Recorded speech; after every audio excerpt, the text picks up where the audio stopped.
Other news, Indian Spacetech startup Agnikul Cosmos, which is incubated by IIT Madras, today announced that it has raised 200 crore rupees on $26.7 million in a Series B funding round, taking the total capital raised to date to $40 million. Now, this round saw participation from Celesta Capital, Rocket Ship VC, Artha Venture Fund and others, as well as the existing investors. Agnikul aims to use these funds to support its expansion plans as it looks to put satellites in the orbit. Joining me now to discuss this and the company's plans ahead is Srinath Ravichandran, the co-founder and CEO of Agnikul. Srinath, welcome to CNBC-TV18. If you could start by taking us through this 200 crore check you've got, how exactly do you plan to deploy it? Hi, thank you for having me here. So deployment of this capital is going to be used primarily for scaling, right? We are starting to think about what beyond the first, set of launches, what should be done, go to multiple launches a month and so on. So this is about scaling in all aspects, focusing on quality, production, multiple launchpad access and so on. So that's what this capital is for. I see. You've been gearing up for the launch of your suborbital rocket, Agniban. Can you give us what timelines you're working with? When should we expect the first commercial launch? Yeah, so we've been looking at doing a technological demonstrator launch out of our own, private launch pad within Sriharikota that the government has allowed us to set up. This is going to be a validation of all of our key technologies on the avionics side, on the engine side, and more importantly, it's going to be a semi-cryogenic engine launch that has been, 3D printed at our facility. Tracking a timeline of, probably by the end of this year or even before that. Of course, we'll have to work with the monsoon season as well as we go through the testing. So, but that's where we are tracking. It'll be a key validation of all of the technologies we have, developed in-house. Indeed, it will end of the year. That's the key deadline to watch out for. But what next, Srinath? What happens after this first launch or the first few launches? What kind of tech and infrastructure are you putting in place to be able to handle multiple launches a year in the future, not just one? Yep. So we have already, a rocket factory facility within the IIT Madras Research Park area where we are able to make 8 rocket engines every month, right? But that is only about rocket engines. And then, of course, there is more to the rocket than the rocket engines alone.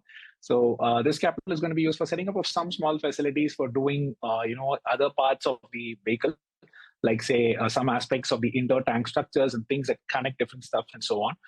Beyond that, I think what is important as an aerospace company is to continuously focus on quality, right?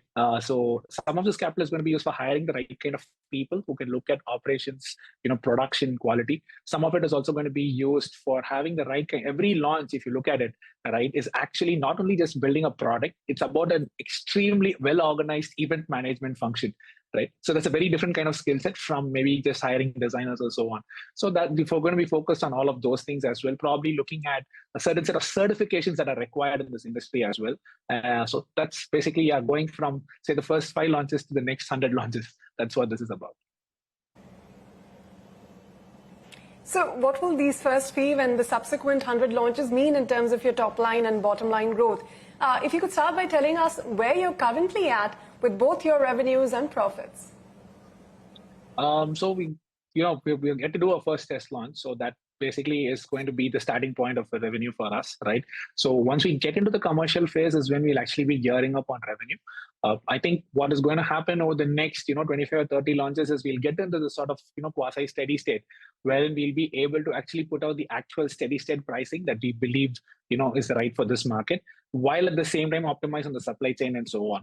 So in terms of bottom line and top line impact, I think what is going to happen is, beyond the costing aspect of it, which we believe will be among, the lowest in the world, that is not the real focus of Agnikul. We are here to provide on-demand launch access, enable people to have customizable, solutions to go to space. A launch vehicle or a rocket need not be a one-size-fits-all configuration.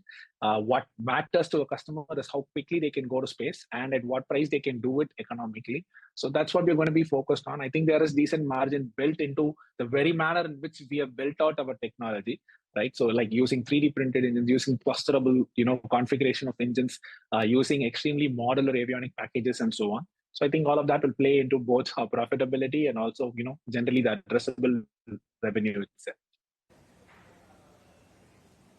Srinath, we understand you've received some inbound interest from potential launch customers. companies in Europe as well as Japan signed some MOUs as well. Could you tell us who these potential customers are and what sort of interest have you received so far? Yeah, we're working with a bunch of customers across Europe and Japan. I think what has happened, first of all, is with the whole Chandrayaan story going up. I think the entire Indian sector, including the private players, we've all gotten a huge boost of credibility across the world, right? So thanks to ISRO for that, and also the clarity from the government side on both policy and in terms of what is allowed from the country. This has given extraordinary, confidence to everyone, investors, customers, vendors across the world on what private Indian company can do in the market. So I think in terms of MOUs, in terms of, other engagements we have with players, it is really about, either the imaging satellite folks or the telecommunication folks, or even people who are starting to look at space more as a platform, right? If space used to be a destination, you go there and you take pictures, or you go there and you bounce off signals. But today that is changing. People are going to space because it offers vacuum, low temperatures, microgravity. So you have a whole new class of customers that are coming up, people who want to go to space to take advantage of what space offers. So we are actually talking to a lot of them as well.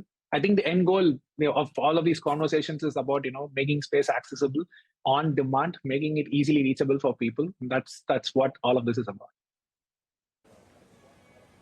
Sure, but no names shared there. But, very quickly, you said before that Agnikul was looking to complement ISRO, fill the gap which is not directly addressed by it, and you're targeting to handle launches in the less than 300 kilo payload segment. What are the plans on that front briefly, and what is the sort of annual demand you're anticipating there?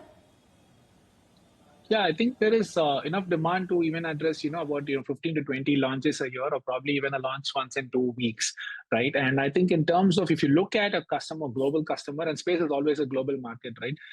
If you look at them coming in and looking at India for a potential launch, if you look at the category of launch vehicles that have a capacity of less than 300 kg, I think we're the only ones out there. So in that sense, we're adding, we believe, to the fleet of vehicles in the country that is, which is where there's a gap. So that's why we believe you're complementing ISRO and adding on to what is available for a customer globally.